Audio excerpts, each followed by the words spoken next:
Hello, welcome to week 2 of EDFGC 5806, and this week we're looking at the Melbourne Declaration as a policy driver.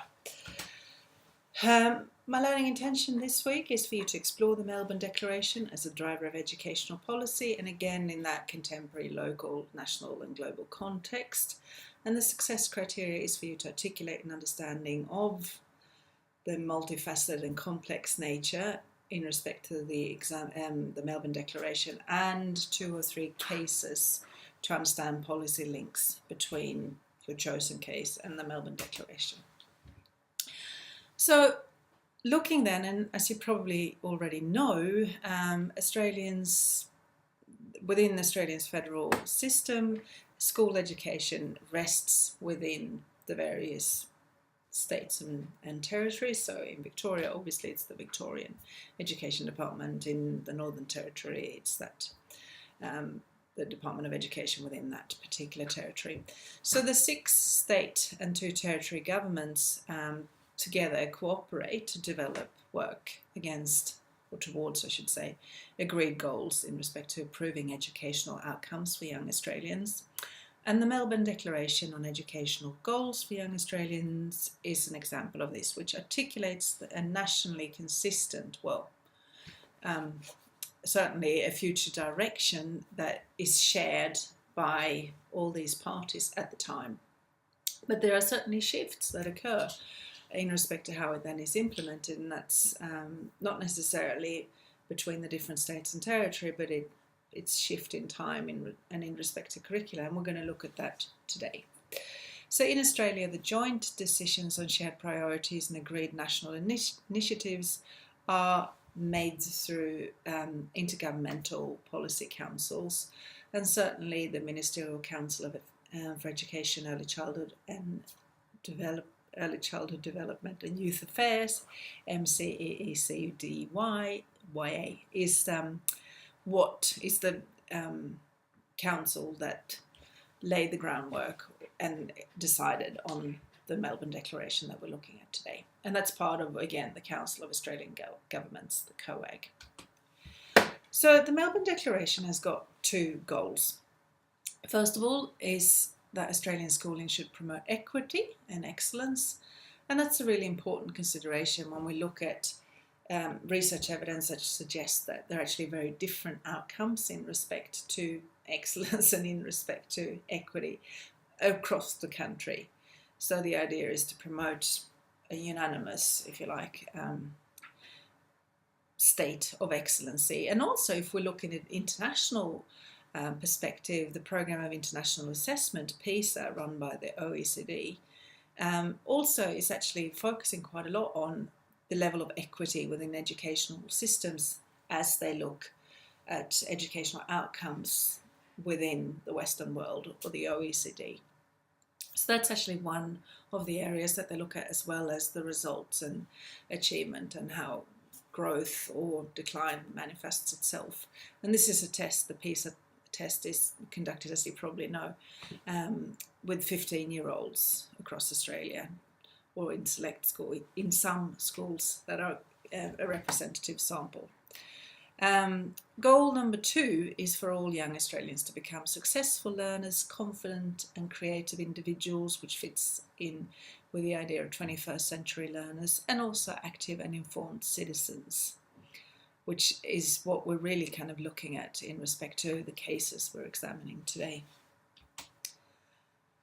So the Melbourne Declaration includes a commitment to action, which follows 8 interrelated areas that are there to support the achievement of educational goals.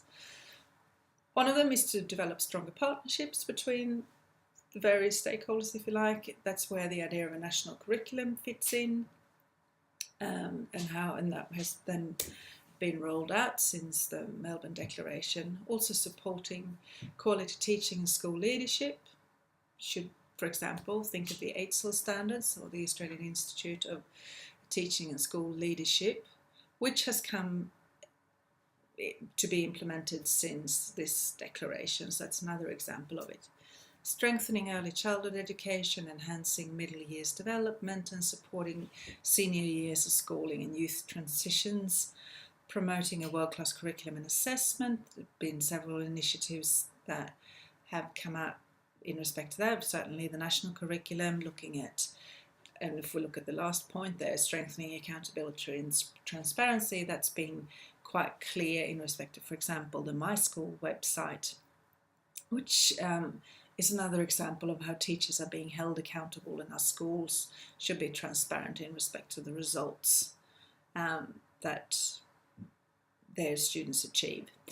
Also improving educational outcomes for Indigenous youth and disadvantaged young Australians, especially those from low socioeconomic backgrounds.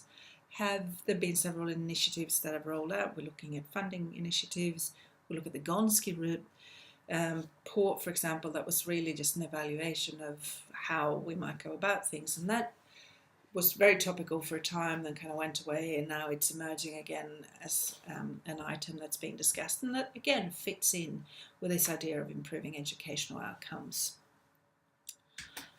So from the preamble, we know that in 1989 there was a ministerial council meeting which became the Hobart Declaration, and then 10 years later the Adelaide Declaration, in which Territory and Commonwealth education ministers and state ministers as well committed to working together to ensure high quality schooling for all young Australians. And then the Melbourne Declaration is a result of this, and it acknowledges the major changes in the world that then places demands on the Australian education.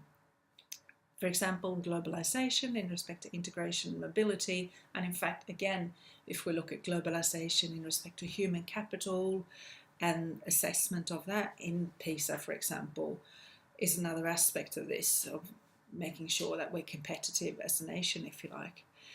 The need to become Asia literate, again, similar ideas connect there, and globalisation and technology.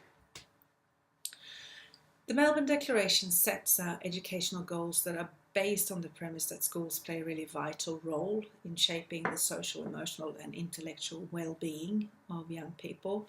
So therefore, by doing that, they actually shape the future in the long run, if you like, of the nation. And it's a document under which the national curriculum and also state education policies derive from. So if we look at the shape of the Australian curriculum, it was first approved by the Council of Commonwealth and State and Territory Education Ministers in 2009, and it guides the development of the Australian curriculum. That incidentally continues to be developed, and there continues to be changes, and this is not something that has finished. Feedback is still being sought, and with political shifts in power, for example, as you may recall, about a year ago, Christopher Pyne, the then Education Minister, was quite vocal in wanting changes to the curriculum, and this is not a static thing, these are constantly changes thing. So if we, in fact, even though it says the shape of the Australian curriculum version 4.0, if we look at the curriculum now, we're actually up to version 8.5, so I should have updated that, which I didn't. So once the curriculum then has been discussed and looked at, it's being approved by the UCARA board. They've sought feedback from stakeholders such as teachers, and quite often they open it up. And then the second part of that is actually how the Australian curriculum is rolled out in the various states and territories, which is where you have the Victorian curriculum, which is derived from the Australian curriculum. Now, I want you to read the dot points for each of the two main goals found on pages 6 to 9 of the Melbourne Declaration, and in particular, read the dot points under active and informed citizens on page 9. In those points, we can see the drivers for the 3 case studies that we're looking at this week, which is civics and citizenship, languages other than English, as well as sustainability. So take a moment to have a read of it. If you haven't already done, you can pause this recording and have a look. Okay, I'm assuming that you've done it now. So all 3 of our case studies are quite controversial aspects of the curriculum because they rely on policy directives to retain their place in the school curriculum, which means that schools actually face a myriad of priorities, and they need to negotiate to what degree they emphasize this particular aspect of the curriculum and how they go about it. So a significant reason for this perception is the perception of the crowded curriculum, which you probably have heard, and the idea that literacy and numeracy needs to be prioritised, so there's pressures to free up time. Partly these pressures are actually imposed from the fact that literacy and numeracy are the key strands in NAPLAN. There is actually a civics test as well as part of the national testing programme, but we don't really see that, certainly not on the My School website. That attracts a lot of the attention. Also, languages other than English is often seen as a resource issue for schools, and sometimes it's debated for cultural reasons.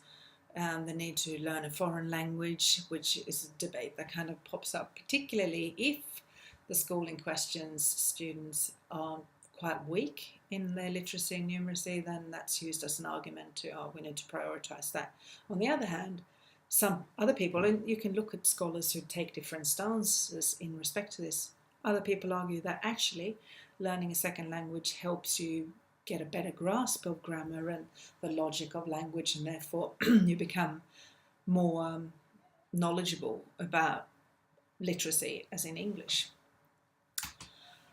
Civics and citizenship is an aspect of the humanities that has a history in the politics of a national identity, and it responds to various ideas of what young people should understand in respect to democracy and in respect to how Australia is built as a society. Sometimes it's been part of a strand of the humanities, sometimes civics and citizenship has been an interdisciplinary strand, and sometimes it's been a cross-curricular priority, so it has shifted, and sometimes that might be seen as a reflection of it's important if it's a standalone subject or if it's interconnected. So the study of civics and citizenship has changed over time depending on the decisions on what's in and what's out of the curriculum. It was included in the 1999 Adelaide Declaration, and then as part of the Commonwealth Discovering Democracy program, which was launched with quite a lot of funding attached. It became part of a program that eligible schools could go to actually visit Canberra as part of kind of a crowning aspect of the Discovering Democracy. Also, you would have seen in quite a lot of schools there are actually Discovery Democracy kits still floating about with glossy brochures and videotapes, yes, videotapes, which shows when this happened. And a whole teaching resource that could be integrated quite seamlessly into a program as part of this strand. In 2003, the Civics and Citizenship Assessment domain was released by the Ministerial Council with a focus on knowledge and skills in civics and dispositions and skills in citizenship. And in 2006, this became National Statements of Learning for Civics and Citizenship. So it's shifted and kind of taken on different aspects, and certainly in respect to how it's being taught in schools and what students do in relation to this has shifted a bit over the time. In 2013, in the final draft for Civics and Citizenship as a subject within humanities, it became part of the national curriculum and was adopted. Where we look at now in 2016, Civics and Citizenship sits within the domain of physical, personal and social learning within the Victorian curriculum, and that replaced the former Oswald's interdisciplinary domain with the same name. So it's kind of shifted just in that changeover from Oswald's to the Victorian curriculum, which is again shaped by the Australian curriculum. And you can click on that hyperlink to find out about the rationale and read that in your own time. Languages other than English, or LOTE, is also an example of shifting priorities. In quite a recent, from 2013, government document, we read the rationale for Victorian languages, for languages education in Victoria saying that we look at the system in the global top tier and we see great results in literacy and numeracy, but we also see that many students are fluent in more than one language. Sadly, this is not the case in Victoria, and they're referring to a drop in primary level participation in languages between 1999 and 2010, and also several schools discontinuing their programs. So as a result of this, and the fact again that this is actually part of a national priority as articulated in the Melbourne Declaration, they've then revived the language education in Victoria program. So they drive the system into the top tier, that's the aim, and then they put forward some specific targets, which we're going to look at in the next slide. So in this document, they say it's time to give all Victorian young people a real chance to learn an additional language and become a genuine citizen of the world. So some of the targets then articulated in that document was that all government schools by 2015 should have provided a foundational prep level of language program by 2025. This should go up to a certificate of language proficiency at year 10, and then by 25 it should go all the way up to a senior secondary program of study, which includes language in addition to English. So some fairly specific targets there, with various percentages allocated. And the vision for implementing this new policy direction is referenced against the Melbourne Declaration. So again, we can see that as a driver of educational policy.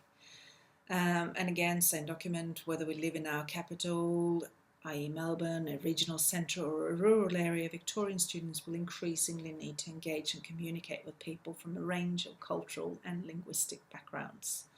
You can read this in your own time, it's pretty straightforward, but it's a rationale, the reasons why this is important in a perspective that takes from the local up into a global consideration, and it's driven by a national priority. LOTE, or language other than English, provides a clear example of how an overarching document can influence state policy, which in turn impacts on the reality of the schooling for each child and over the course of their education. So if you're interested, read the documents and find the related research that covers the checkered history of mandated LOTE programs and the outcomes in schools in recent decades. And also, while you're out on placement later this semester, try to find out some of the responses to the policy in respect to LOTE within the school you're at. And it's an important, complex and very costly policy to implement at the school level, despite all these great intentions. Another case is sustainability, and the idea of sustainability, or learning about preserving the planet and global society, continues to grow, certainly has grown for a long period of time, as an engaging aspect of the curriculum for teachers and students alike. It was included in the Melbourne Declaration, and it's been a cross-curricular priority in the national curriculum. Sustainability is finding, if we then look at the more specific translation, if you like, into the Victorian curriculum, sustainability is taking on kind of a discipline-specific role within food technology, within science, within humanities and art. Now, some people call sustainability a futurist study because it's, by definition, focused on preserving the world, and as teachers we're in the business of preparing future generations for future outcomes, so it's pretty interesting from that point of view. A little question for you now: do you think that all the players, the government ministers behind the Melbourne Declaration, the writers of the various curriculum documents and the teachers in the classroom have the same future in mind when they use the world, or do they have quite different areas that they hang up that future on and how they go about it? When we look at Auswell's, which, as you know, no longer is the go-to document in Victoria, but sustainability retained its place as a cross-curricular priority in Auswell's.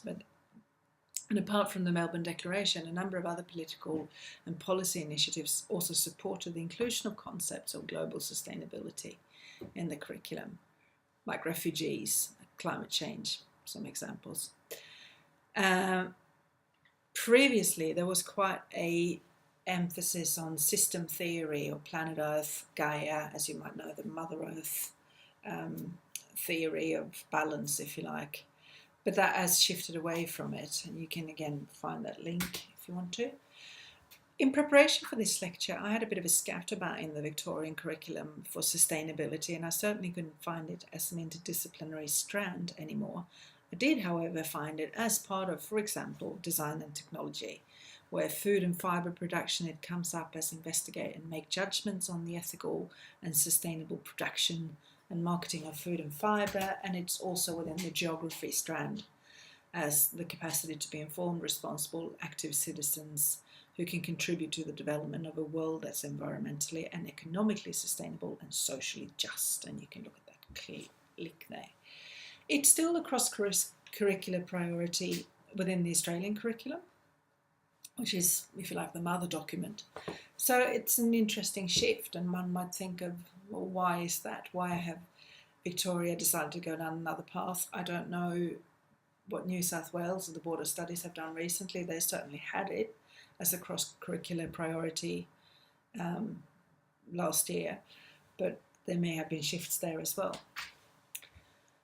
So your task this week is to select one of the following: civics and citizenship, language other than English, or sustainability, and actually make a case of the policy, explore it as a case study of policy interaction between the national future direction articulated in the Melbourne Declaration, and then explain what happened in respect to its implementation into schools. Where possible, include some examples. It could be newspaper articles, it can be research and peer-reviewed samples as well. You can use TV clips, for example, from Behind the News, which is a news program you're probably familiar with, from the ABC, with schools, particularly primary and middle school, as its target audience, which kind of reflects how public debate in respect to how that is shaped in respect to these different aspects. It's also preparation for your first assessment task, because you're doing a similar thing. You're providing a background to your case.